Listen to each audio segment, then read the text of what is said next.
Today on the Strong Women podcast, our guest is Terri Paulick. And Terri is actually a friend of mine, a dear friend of mine. We go to church together, so that's how I know Terri.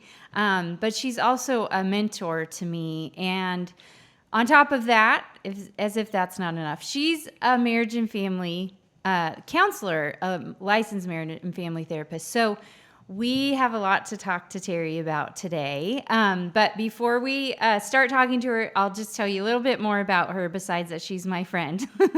She has been married to her husband, Bob, for 40 years, and they have 3 grown children. And she has 8 grandchildren, one bonus one on the way. So she will soon have 9 grandchildren. And she's a graduate from USC for undergrad. So she is a Southern California girl like me.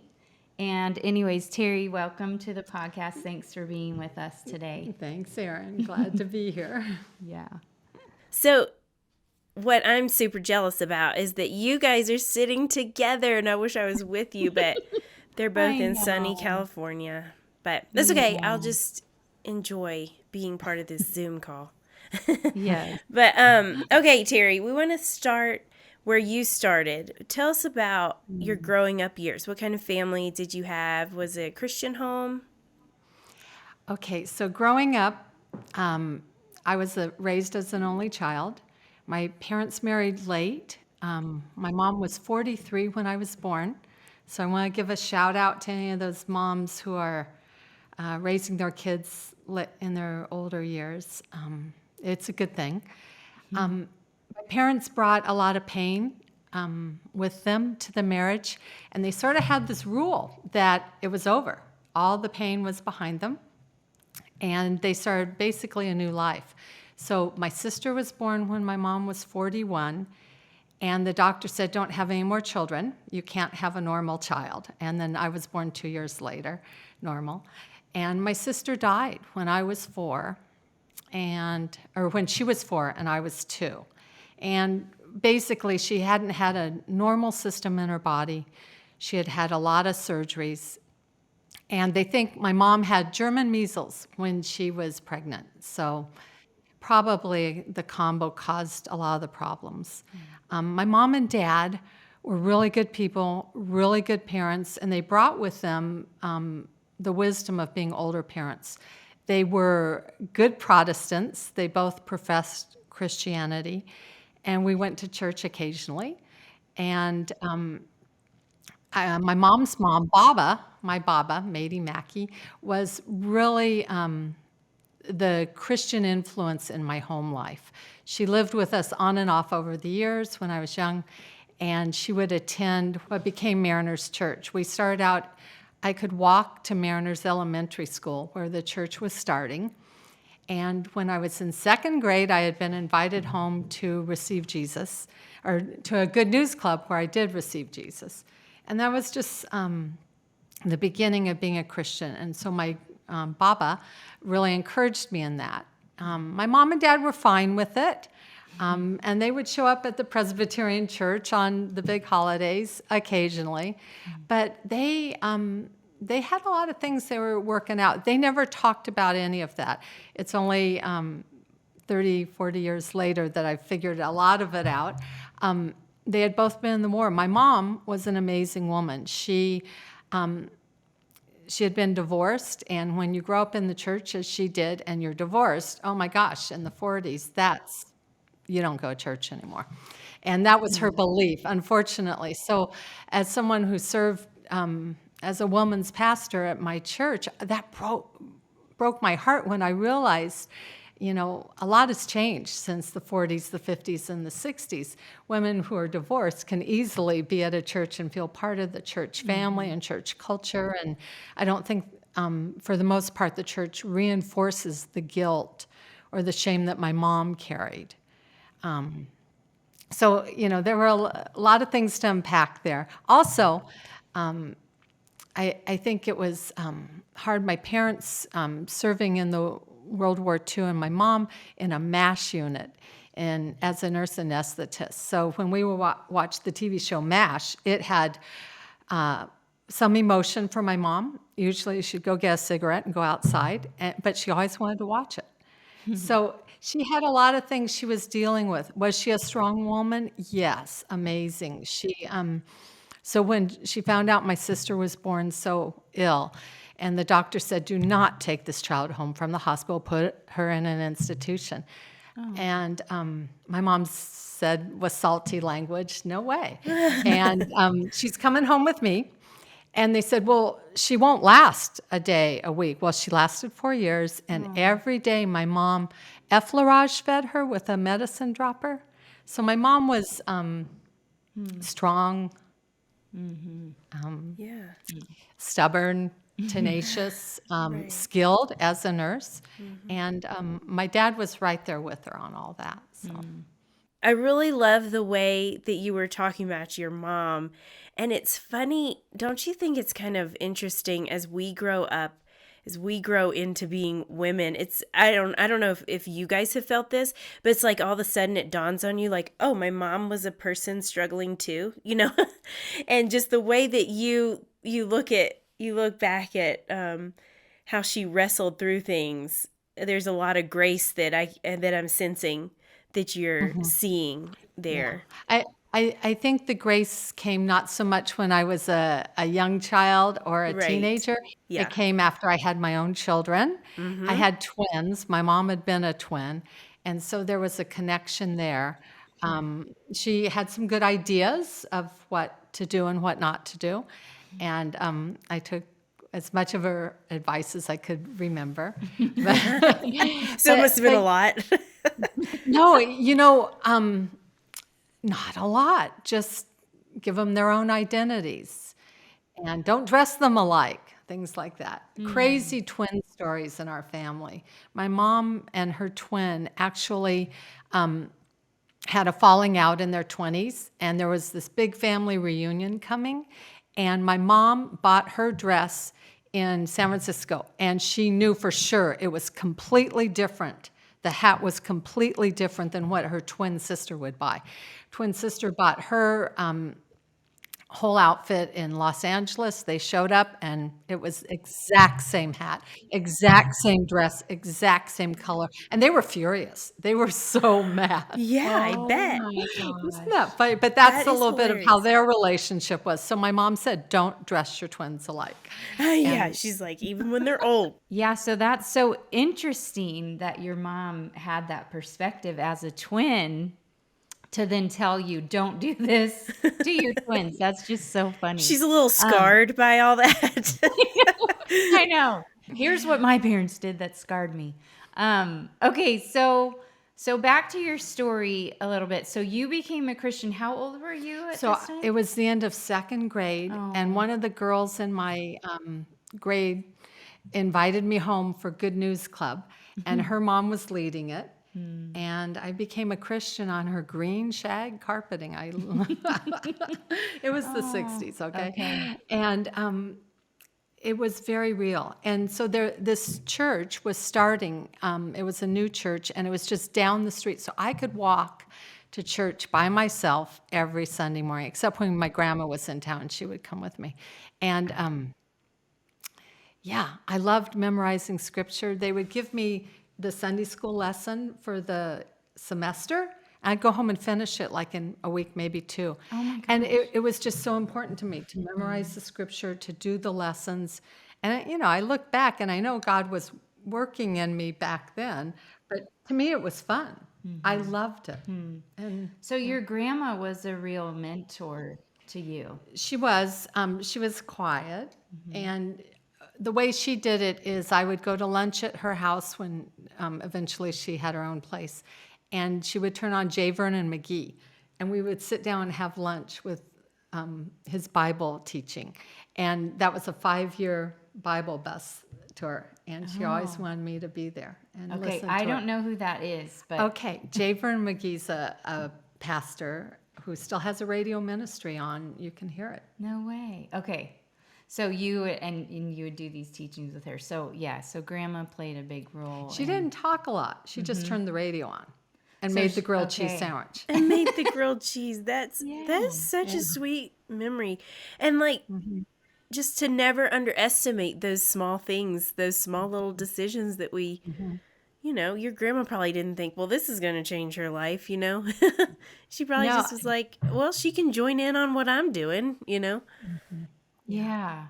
Actually, yeah, that's a good point, Sarah, because that's what I'm thinking of, like, oh, maybe grandma felt like, wasn't sure what to do. So, well, just I'm listening to this. Maybe you would enjoy it too. And yeah, offering And I just love grilled having cheese. How about you have some too?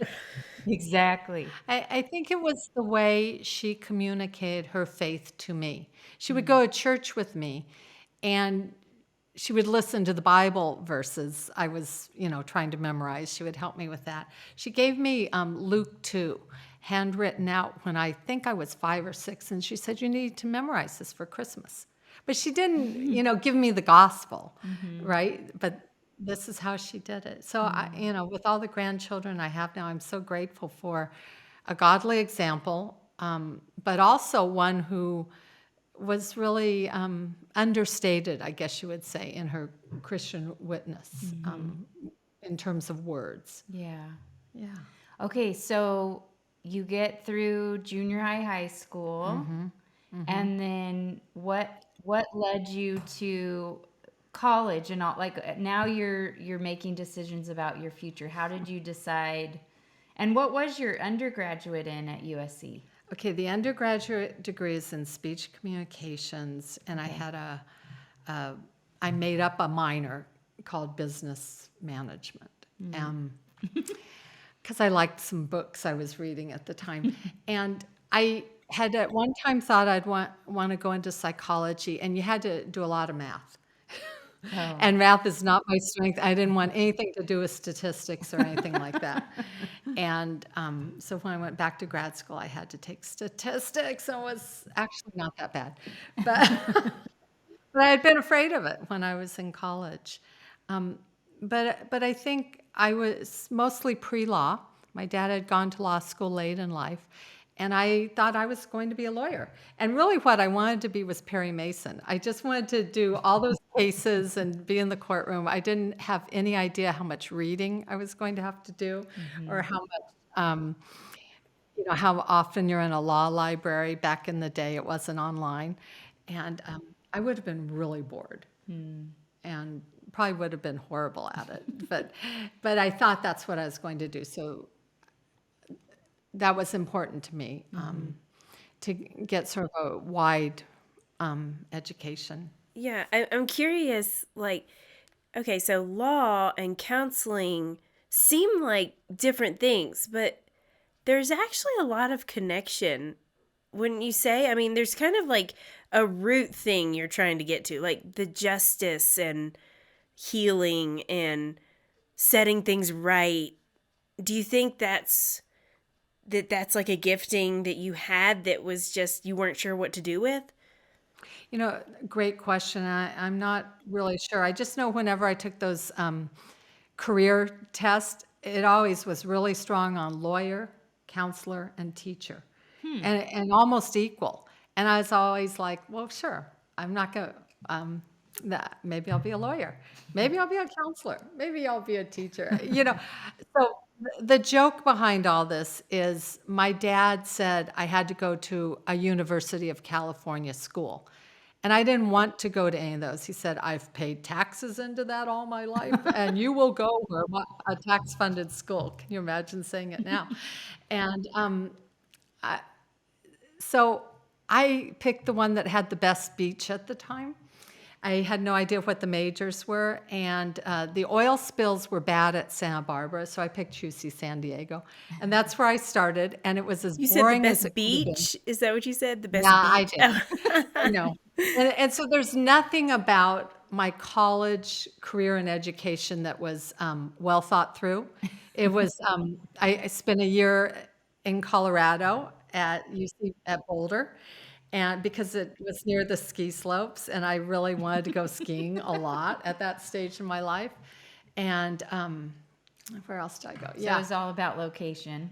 It was about fun and location, and I wasn't really much of a party girl at all, but I definitely wanted fun in terms of skiing or the beach or activities around that kind of fun.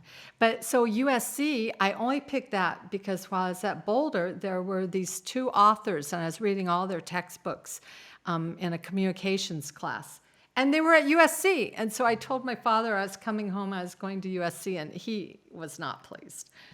He thought, you will not go to a private school. One of the themes of my growing up was you will learn to serve, you will serve others, and you will give to the community, and you will do it in the public, not private sectors. And it was he really cared about that. He didn't want me to be a spoiled brat, being an only child, growing up in a nice community. And it was really important that I learned to serve and think of others more highly than myself, which, he wasn't doing it to glorify God. He was doing it because it was a good and right thing to do.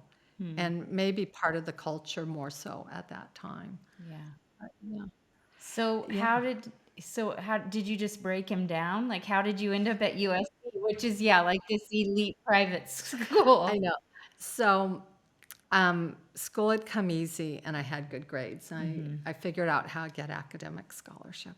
Oh, okay. And So that got you in. yeah, so all I had to do, remember, I wanted to be a lawyer, and so I had to present my case, and my father had taught me to present my case. He actually called it that. And so I put down in dollars and cents on paper how he was going to pay X amount for me to go to UCLA, but I had received enough scholarship that I was actually saving him money by going to SC. So, I did a lot of goofy things like that. And my father talked about all the money he would put in the bank by sending me there. And yeah. That is so funny. So did you meet your husband there at No. one of the I schools? Met, no, you would think. I met Bob right after I graduated from SC. We met at a tennis club. His company had transferred him to Southern California, and he joined a tennis club. And I played a lot of tennis. My dad and I played there, and we met on a singles night. And what I didn't get is that the pro and his wife who were organizing it were putting Bob and I on the same court every time. I just wanted to play tennis. Like I was on the other side of the court, and there was this guy in brown sweats, and it turned out it was Bob, and he had my phone number by the end of the night. So, yeah. So it was a match set game. I know, exactly. That was a good Love, one, love, wasn't it? all that kind of stuff. Okay, so you and Bob met on the tennis court, and then how long did you date before you were married? Okay, so we met in May, and we were married 15 months later. We were engaged New Year's Eve. My parents had met New Year's Eve, and it turned out, this is so fun, my daughter Christy was engaged New Year's Eve, my son proposed New Year's Eve, and Christy's in-laws were engaged New Year's Eve. So it's kind of a thing. We didn't know it. Nobody planned it that way, but we figured it all out. That's funny. We were engaged New Year's Eve in New Jersey at his parents' house. And, not a big glorious proposal. He basically asked me, I said yes, and he told his parents the next morning. I mean, that was it. I didn't even call my parents. We were in New Jersey, they were in California. I didn't call them, told them when we got home. And then we had a church wedding at St. Andrews, and Wow. 8 months later. Okay, so you now have twins. You said your mom is a twin, and then it skipped your generation, and now you've got twins. So tell us about that. That just makes me tired. Well, how long were you married before you guys started having kids? Oh, yeah, that's a real treat. We were married. So on New Year's, Bob and I prayed through our New Year's resolutions. You go to church, they tell you something that makes you do that. And we really did pray through them. And we did our 5-year plan. And we were both going to go to grad school. We were going to go to Europe. And we were going to buy a bigger house and new cars. Really spiritual things like that. Yeah, great And, ambitions. I know. And so basically that was January, and in February, I got pregnant with twins. And the Lord has to knock me on the head to get my attention many a time along the way, and that was clearly one of those times. Yeah. So were you in graduate school then when you got No, pregnant with the? no. Okay. Mm-mm.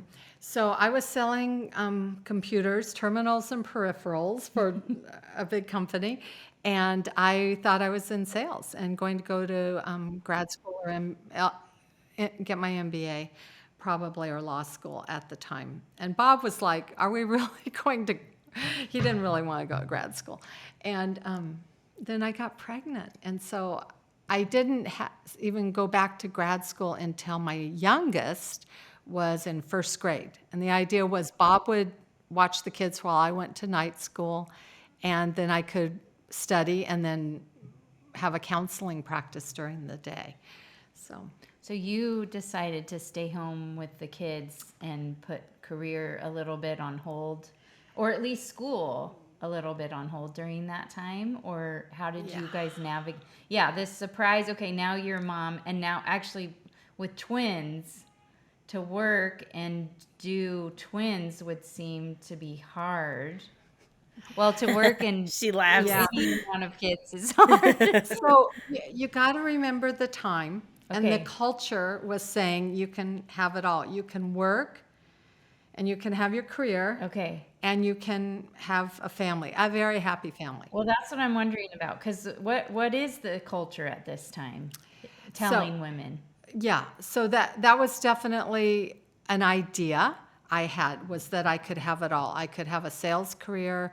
I was selling computers. I was traveling, and I could do this. So when I'm 7 months pregnant, I'm in heels. I'm in a suit. I'm in a silk blouse and nylons, and I'm giving a presentation. But I'm 7 months pregnant, and With twins? with twins. Oh my gosh. And I didn't. So because I was traveling in the job, my doctor put me on bed rest, mandatory bed rest, because he didn't want me to be on a plane and go in labor with twins early. So I just went out and played tennis a lot because I could, because I was bored, not working and being pregnant. Wait, and then I went so back. you went out and played tennis at 7 months pregnant? Yeah, I played tennis full. So my twins were supposed to come 6 weeks early because most twins do, and mine were full term. They're actually 5 days late from due date, and that's by God's grace. There's a great story of our church group praying for me and my babies. Not to get too graphic, but one baby was head up and one baby was head down. And the doctor said, well, you'll have to have a C-section. And I didn't want a C-section. And so everyone was praying. And on due date, Lindsay went from head up to head down. Now, I was out past this table. I was huge. And she flipped. And my friends who are OBGYNs say twins don't usually flip, and it's usually not a good thing when they do. So Lindsay came out with the cord loosely wrapped around her neck. Her APGARs were great, and they were healthy. By God's grace, though, totally God's grace. And I didn't have a C-section. So God just did really sweet things, started building my faith and building my husband's faith. And yeah, it was the beginning of praying for a lot of things. So did you manage then career with the twins? And Okay. So of course, when they were 7 weeks old, I was determined to breastfeed, but I was also determined to go back to work. And we had just bought a house, and really, I had an income. My husband was selling computers as well, and he was on commission only. And so my sales job had a salary. And so to make the house payment, one of us needed to be working and bringing in a regular amount. And because I had the salary, it was me. So I went back to work, and I cried the whole day, almost every day. It was brutal. I had to go into meetings, getting rid of the red under my eyes. And by the time they were 7 months old, I was home full time. But God had to knock me on the head and knock my husband on the head to realize that was a good thing, because it made absolutely no financial sense. But I And the had a world really was telling you that didn't make sense too at that time, right, right? right. Even financially, it was like, you need to make your house payment. And if your husband's selling big products that take about a year to sell and get the commission, somebody's got to be bringing in the regular amount, which I was on salary. I wasn't paid that much, but I was paid regularly. And I thought I was going to do it, even though I was crying a lot, because it was a practical thing to do. And I had a really good year, and I was got a big sales award. And so they moved me from one division to another division. And the new division was a brand new product, and I didn't know anything about it. And so I basically didn't sell anything for 3 or 4 months. And then there was this massive layoff. 30,000 people were laid off, and I was one of them. So the Lord had to hit me on the head. It didn't make any sense that the top producer from the year before would get laid off for failure to perform, but I did. And I think the Lord just was like, okay, Terri, if you're not going to just go home and be with your kids, I'm going to make sure you are. And so I was home. I was with the babies, and I was having the time of my life. And it was so much fun, and I love doing that. And I'm glad I was at home. And that's where I wanted to be, but there were these other reasons that I was trying to work. Yeah.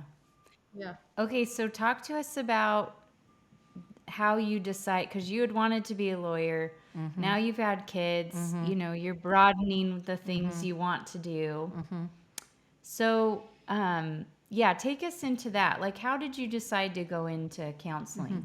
It had been on the back of my mind, but I didn't know what marriage and family therapy was. I didn't know the difference between that and what is now a pastoral counselor or a school counselor or a psychologist. I really didn't know what any of that was. And I was involved in ministry at our fairly large and growing fast church. And all this stuff started happening to our friends and in the congregation, including a dear pastor friend having some tragedy in his life, and then he fell to adultery and it was so sad for the whole congregation. It was brutal for me, but I think what God did over time was impacted me with the idea of women in the church should be counseling women. And there weren't any at my very big and fast-growing church. And so it was important to me that women had a place to go that was safe, that was biblically based, but was also, with a woman. And it was about that time that I applied for grad school. And honestly, I wanted to go to a Christian school because I wanted a Christian-based program. And I didn't even understand how many of the Christian schools were becoming more and more humanistic even then. But I knew I didn't want a humanistic program. So it was sort of this, I didn't know a lot, but I got the degree. And I did it at night. I took 3 years instead of 2, and I started training for private practice. And I did that for a little while. Okay, can you unpack a little bit what you mean, like the humanistic stuff? Even just real generally, but just even that distinction, I think, will be important as we continue talking about counseling. Right. So I went to a good Christian university that had a marriage and family therapy program, and there were many Christians teaching. They were really good people. But what I've come to learn over the years was that a lot of counseling can be really human-based and not God-centered. And so it was important for me to sort of work through what does that look like, and when you're meeting with people, how does a Christian who wants a biblically consistent program, but I didn't want to do harm. I didn't want to do any harm by the way some counselors within the under the Christian umbrella, I think, had done, and I was aware of that. I had met people who had been hurt and guilted and shamed, and I was sensitive to that within the Christian church. So it was just really important to me to be in a program that allowed a Christian to be fully integrated as in the counseling setting.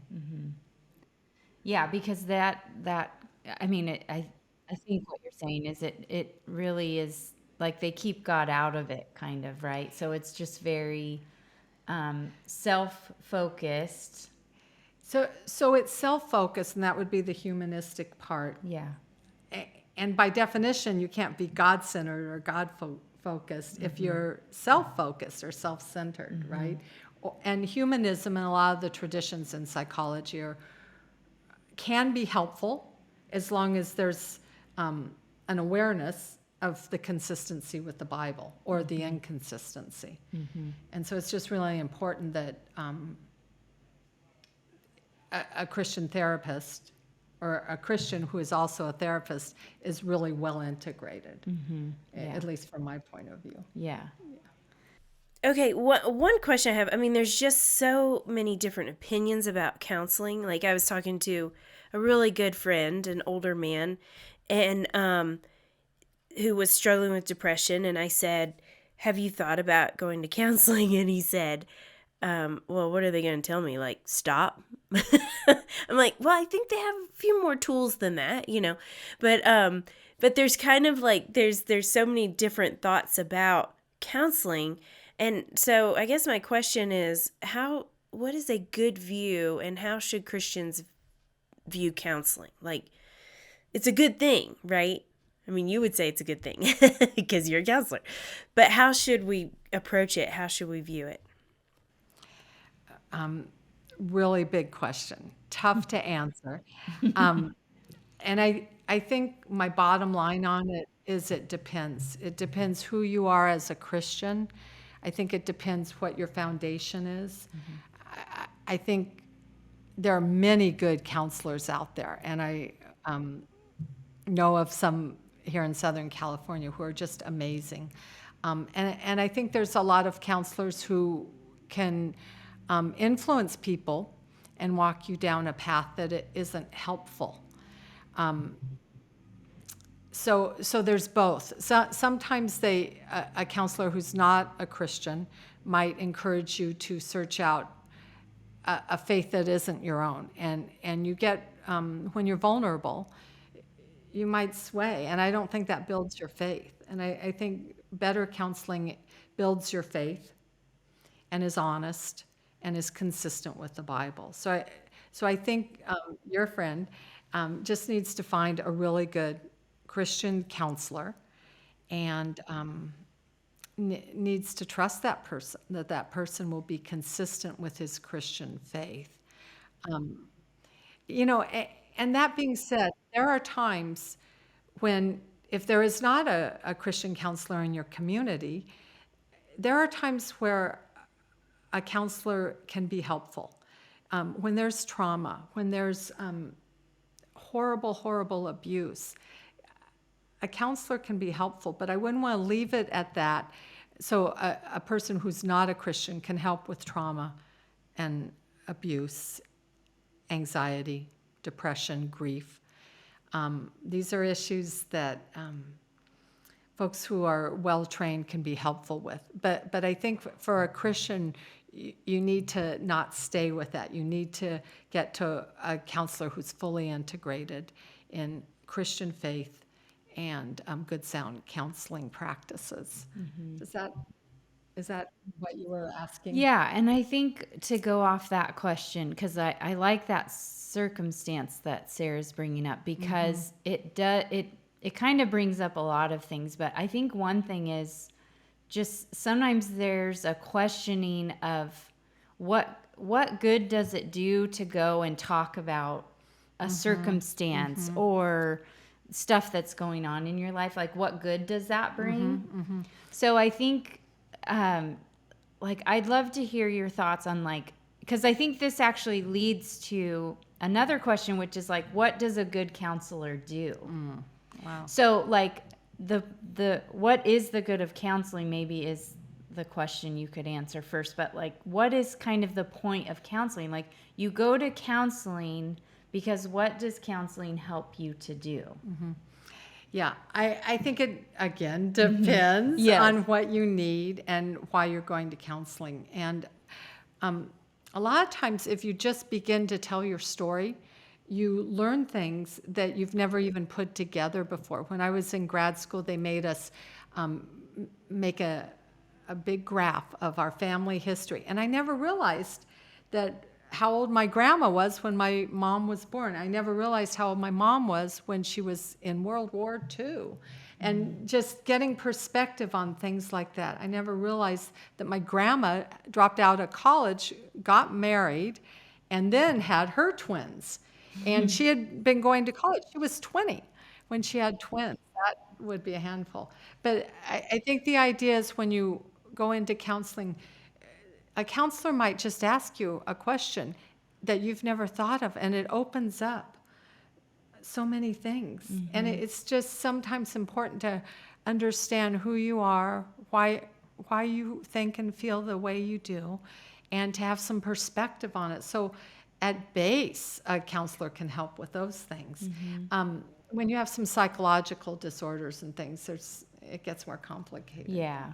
But I think, I mean, that's helpful because I do think, yeah. And I was going to ask you, like, did you do counseling as you, I mean, going into it, but then have you seen the good of it in your life too? Sure. That it, I mean, even talking about your mom, like this is really what good counseling does, right? It helps us to see, it helps give perspectives that maybe we aren't seeing. Right. Not only on why maybe we respond or act the way we do, but also maybe why the people around us are responding and acting the way we do, which that, it's revealing truth, right? It's, which good counseling points you to truth. Sure hope so. Yeah. Right? Right.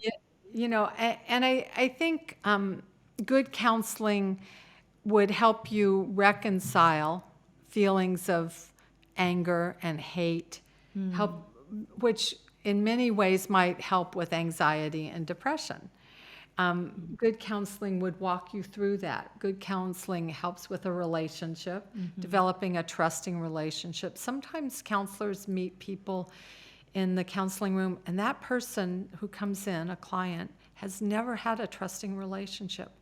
They had little to no trust or broken trust with their parents and other significant people in their life, and so they had to learn how to develop trust. And that happens in a counseling setting.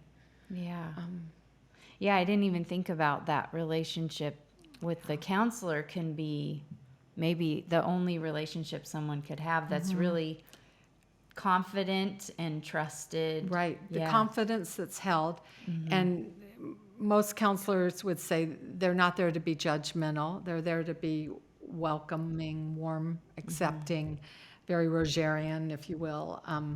And many times a counselor is on your side and you know it. And for some people, they've never had anybody on their side, anybody who's their advocate or somebody who's their, sort of totally for you, but asking you a little question, poking at maybe the next step for you to start to think about. Yeah, which reminds me, like Sarah's told the story of one of her mentors who we had on the podcast. But this is kind of what a good mentor does. It's like, they're for you, and like a good parent too. You know they're for you, but they point you to things you need to see about yourself. So I would think, a good counselor doesn't just let you stay in your anger and frustration and even maybe sin, but is helping you to see what you contribute to things or things like that. And I know just in our friendship and relationship, and I know other women who are in friendship with you too, that is how you are, even in friendship, of like, you are so loving, and I feel loved and accepted by you, but you are also someone who's going to say, and have you been praying about that?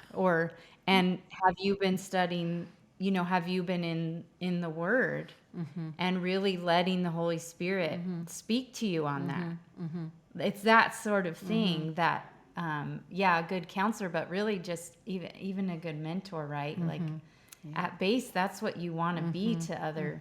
And I love your heart, and it's definitely come out. I see it in your life. Well, when we first started coming to our church that we go to together, you were, the women's pastor at our church, and just a heart for women serving and loving each other, which Sarah and I have talked about. That is such a need in churches, that as women, that we love and care for one another. And sometimes it's through the mentorship of women that you are younger than you, maybe even just a little bit, sometimes a lot bit, but and just that mentoring posture. Yeah, it really matters to me. My mom was older as a mom, so she was never the mom that was like a friend, and I was always a little jealous of my girlfriends who had the cool mom who was the friend. Now I'm really grateful for it, but growing up, you wanted the cool mom who you could borrow her shoes, right?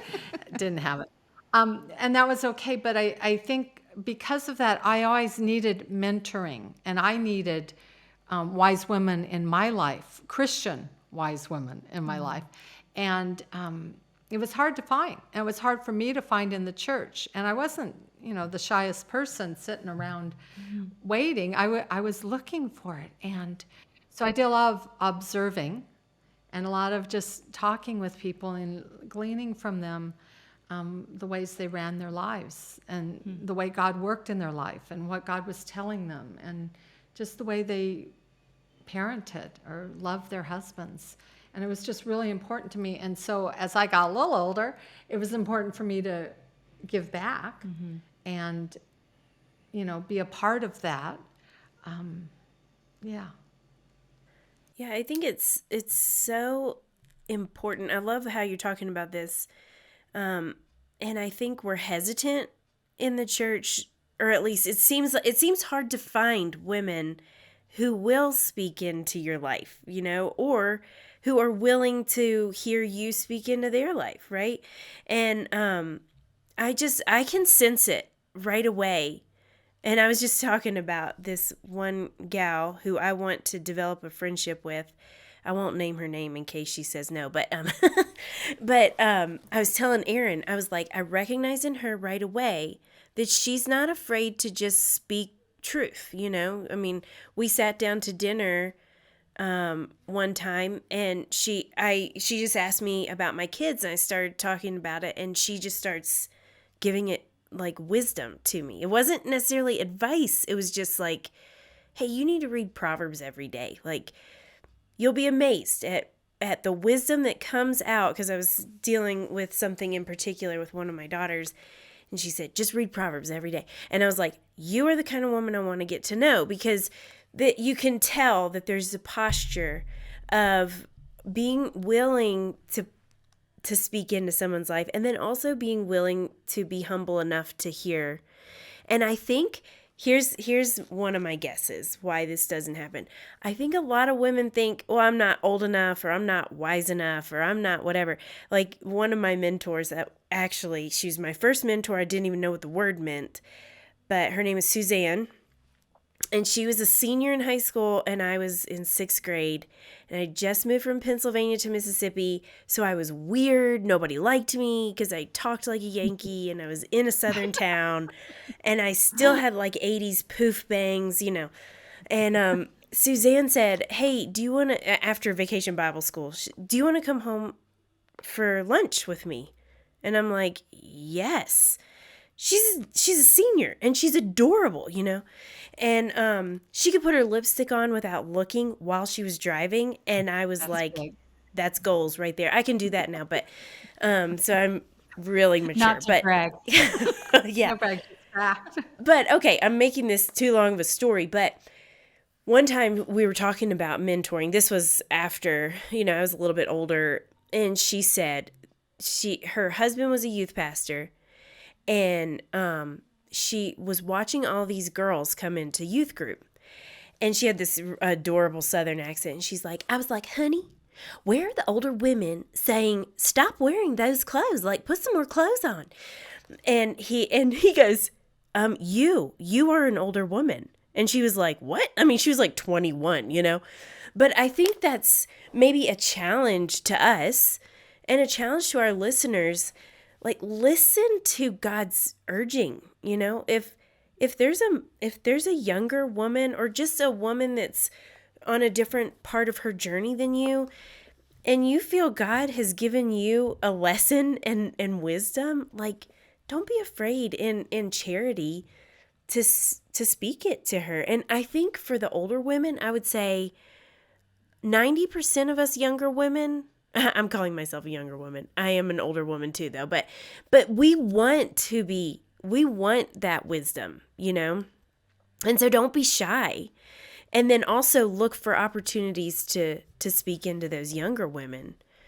Yeah. So, okay, one more question about counseling before we move on, because this is one I think, because there is some pushback in the Christian community when it comes to counseling. Like, there's no question. So one of the pushbacks that I have heard and read about and seen is that if you're going to a professional counselor, if you have depression, like Sarah's friend talked about, that somehow this is, well, first you're admitting a weakness, which that can be hard for some people, and including myself, I will admit that. But also sometimes it goes so far to be suggested that you don't have enough faith, that if you are stuck with an issue in your marriage, or stuck with, dealing with issues with your parents, if you can't get over the hurt of a friend that betrayed you, that this is somehow a weakness in your faith that you just aren't praying enough about, or, I mean, you do kind of, it can go all the way to like where you think of Job and his friends, and that sort of thing. But even, it not even that far, but just like, if you had enough faith, if you prayed enough, if you read your Bible enough, you wouldn't struggle with these issues. You'd forgive people and you'd move on, so speak to that a little bit, because I know you have thoughts on that. Yeah. That's tough, because Job's friends weren't really helpful. And you don't want to be Job's friends, right? No, we don't. And yet, when you read through that, you kind of go, well, yeah, I get why they said a lot of those things. But, I think it is really sad in many Christian communities, and I think it's really changing. It's definitely changed since the 90s, that there's this thing that a Christian has to have everything together, and that includes their marriage, their life, their job, and that they don't have any problems. And that's just not even biblical, not even helpful to think of yourself that way, or for us to think of other people that way. If we look at people and think, oh, they're so amazing, I want to be just like them, that's not even godly. We want to be like God, like Jesus. We want our focus to be on the Lord and what He's doing in our life and how He can transform us. And that means He's going to change us by the power of His Holy Spirit. And that's what we want, isn't it? As Christians, we want to be changed. You don't want to stay just how things are. And, I've seen enough people struggling that their problems don't usually go away or get better. They might go away for a half hour, but they'll resurface before long, right? And so the problems in the core of the problem, the hurt, the grief, the sadness, the lack of forgiveness, those things need to be addressed because they tend to fester and come out in really sad and destructive ways over time. And it really affects marriages. It really affects families. So I would just say to the people who are afraid of counseling, at least talk to your pastor and ask him if he could, help you find a good Christian counselor. At least talk to a Christian mentor who might give you the freedom to be you and then reach out and get some of the help you need. It's so sad when people don't and when they just get more and more hurt and struggle in their life. And I think that it is sad, and it's also this huge missed opportunity to see how God loves us tangibly through relationships. Sometimes just the lack of a humble posture towards asking for help, or realizing your perspective is off and you need help correcting it. But God uses people to speak to each other, and I think, if we can come to it with a humble posture, it's a gift to build a relationship and to be able to tangibly see God speak into our life through other people. Yeah, I think that really is key. I think the realizing we're not supposed to live and battle life alone. And of course, a counselor who's trained in helping us to kind of unpack ideas that we hold or habits that we formed, which, that's the benefit of the training, right? Is that you're trained to help people think through some of the deeper stuff that's going on. And so, of course, we need other people, we need each other, and doing something like counseling can help us to really unpack these ideas and then really come to true forgiveness for ourselves, for other people. So yeah, I've always been struck by that idea. It seems to me is so, it makes faith so small, actually, to just think that, you just should have enough faith. If you're depressed, you just don't have enough faith. If you are having a hard time forgiving, you just don't have enough faith. Where sometimes it's just deeper than that. It's remembering what we've been forgiven. And that can be a process. It's remembering that other people also are broken like we are, and that can be a process. So all those things, I think, really help in thinking through why it's just not a lack of faith that sometimes we have to work through things and it's just hard. So it's always struck me as kind of just a shallow view, actually, of really a lot, that life is hard. Like this life is going to be hard. We're going to have struggle. Yes. And we're actually promised that. We're not promised, like you said, when we become Christians, that life is just, marriage is going to be easy, all of these things. We're actually promised the opposite. This life will be hard. You will actually face struggles. And so how do we best equip ourselves to be like Christ and overcome and do life well? Well, it's okay that we need other people. And especially it's good to, like you did, train yourself to help other people to battle these things. What are your thoughts? Yeah, I think getting good Christian training is really important because there are people who mean to be helpful. They have good intentions, and sometimes they can be hurtful with all their good intentions. Some people are out to fix everybody else's problems, and they're generally not the most helpful person at helping somebody heal. So I think it's really important you get training. I think there's a number of different ways people can get trained. They can start with a lay counseling program, a Christian-based lay counseling program. There's a number of them that are quality. They can learn how to do pastoral counseling that's biblically based. Some people call it biblical counseling. There's lots of ways that, back to your friend, Sarah, who doesn't think you should get counseling, get them in with a Christian mentor who understands Christian counseling and biblically based counseling. Just little steps. Just take a little step. You don't have to go to a full-blown therapist right away. So, two clarifying questions. The lay Christian, you said there's plenty of programs out there for lay Christians. Do you have any off the top of your head, or can you send us some that we could put in the show notes for people to look into? Yeah. I can send you some. I remember what I did back in the, in the 80s. I started with Stevens Ministries, and I don't even know how that's doing anymore. But it was good back then. It was the first thing I had.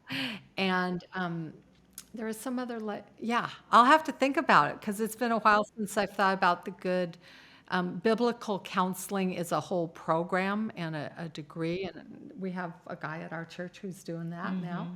And so there are some resources. And then my other resource question is there a book that, I know that the counseling program, not to be, you need to actually go through a program and all that, but as far as I want to think more like this. I want to speak into others' lives. Do you have a book?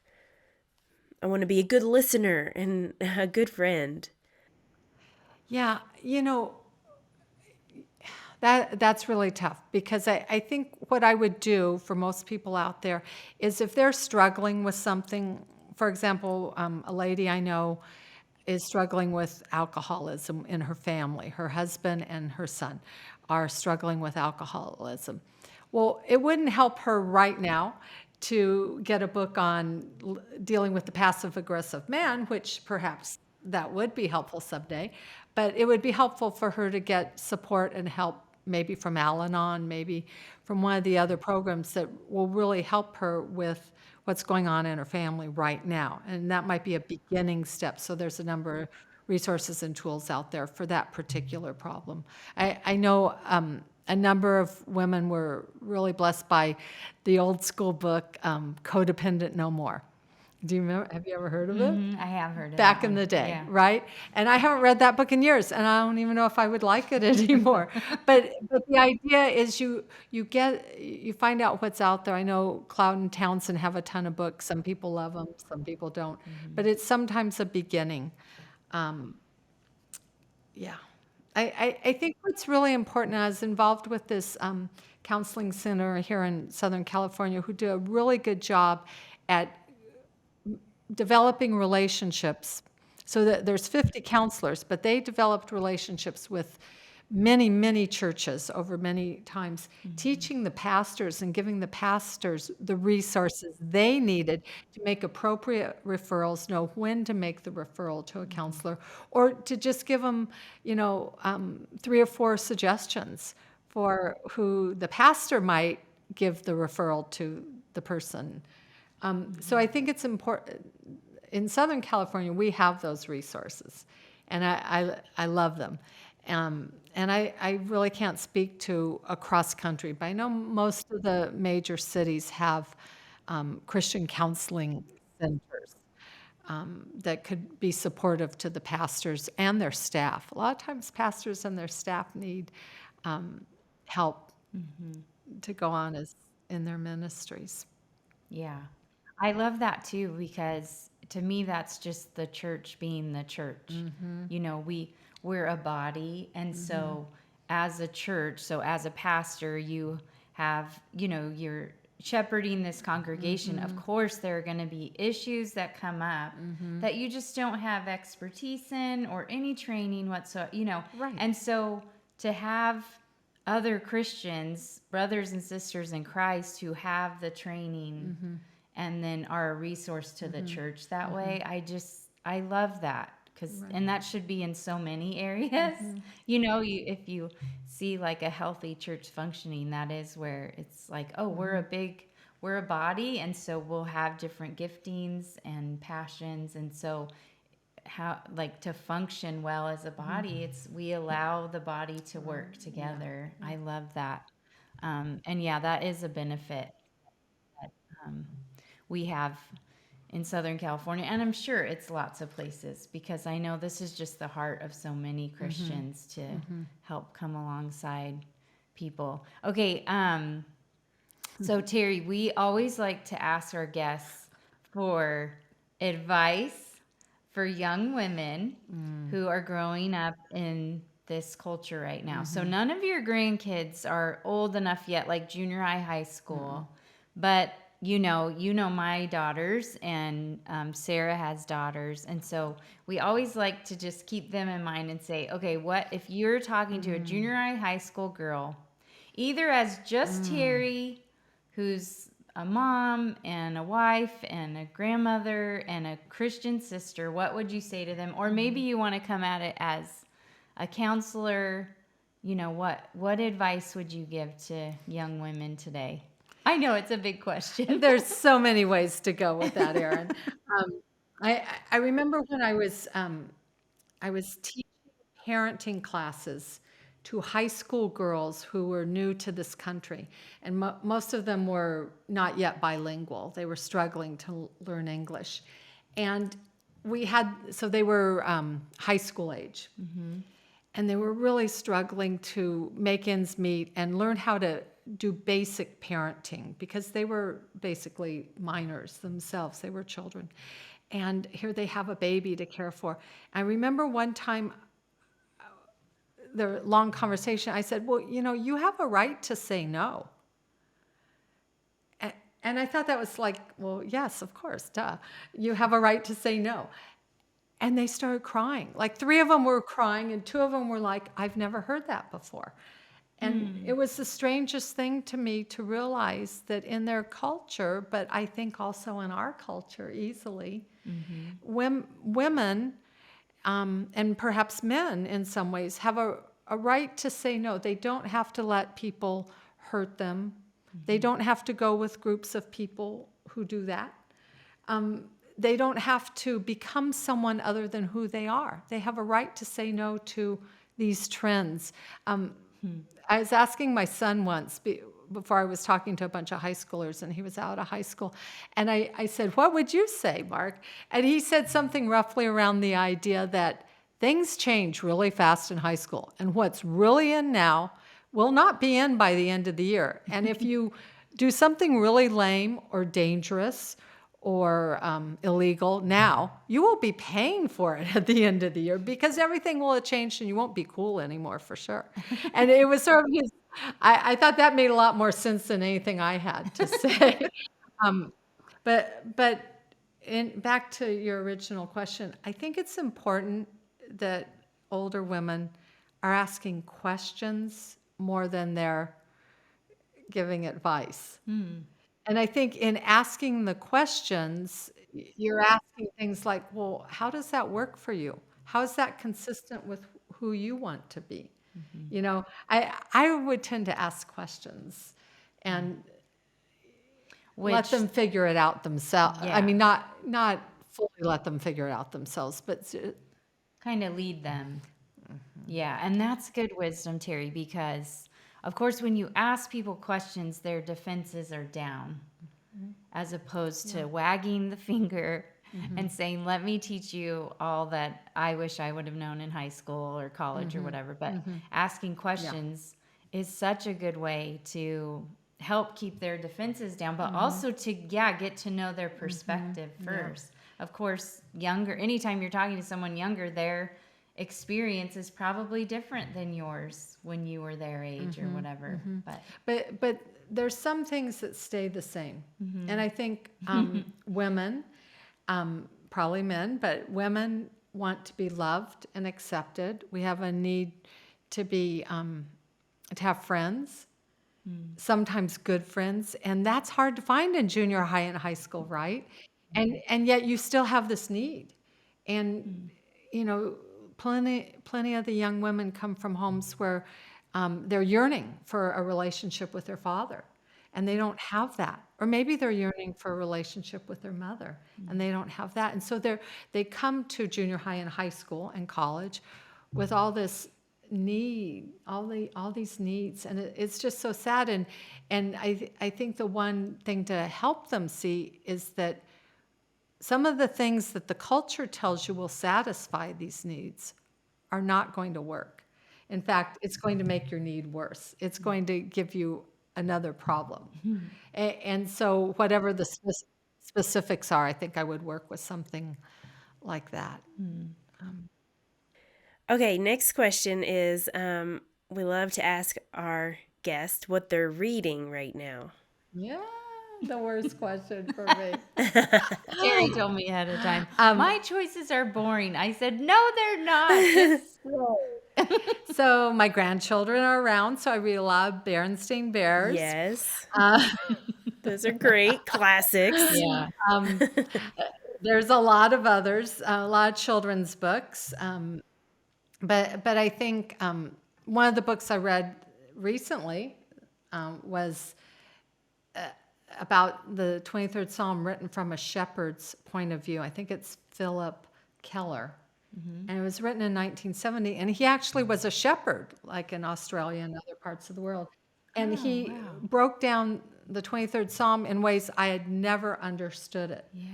And it was literally, he was a shepherd, and he would talk about the land and what the sheep needed. And so that book was kind of eye-opening, a little bit changing. Like, I think I got it wrong. I didn't understand the 23rd Psalm. And maybe his book helped me with that a little bit.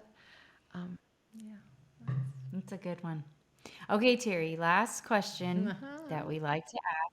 It's a hard one too, but if you could have coffee with any woman in history, Oh, gosh. who would you choose? You, Erin. Oh, you're so sweet. Yeah. I know, there's so many. Who comes to the first thought? Any woman. Yeah, it would be really nice if my answer was someone like Queen Esther or Deborah or someone really influential from the Bible. And Mary Magdalene would be high on the list for sure. But I would love to talk to Queen Elizabeth. Okay. We've had that choice before, but tell us why. So my favorite book as a child, I think I used it for book reports at least 3 times, was The Little Princesses by Crawford. And Crawford was Queen Elizabeth and Princess Margaret's governess or tutor. She would come every day, and she was responsible for their education. It was a bit of a biographical look at that stage of development for Queen Elizabeth and Princess Margaret. And it's when her father became king, and then when she became queen, and then the book's over. But I loved that book, and I read it over and over as a young girl. And so it just gave me a love for British history and a number of, just the culture. And Margaret Thatcher. Oh, probably Margaret Thatcher even more. Yeah. You just chose like 10. It's okay. You can do that. Because I really like to have you. coffee with people. Yeah. You're going to be busy having coffee. Well, thank you so much, Terry. It's so nice to spend time with you. I've heard so much about you from Erin, and just what an amazing influence and friend you are to her. And, it's always fun to meet friends, so I feel like we're friends because we're friends with Erin. So we're friends now too. Yeah. And we both love Erin. Really, we have something in common. Fun to be with you too, Sarah. Yeah, thank you, Terry, so much. I think you know how much I adore you, and I can't even express my thankfulness for our friendship, and I'm so grateful the Lord brought you into my life through our church, and your wisdom has just been so invaluable to me. So thank you for braving this podcast, for letting me twist your arm to be on. Yes. And I knew you would bring wisdom and such a good perspective. So thank you. You're really welcome. And I learn a lot from you too. Oh. It's really good to see what you guys are doing here and how you do it.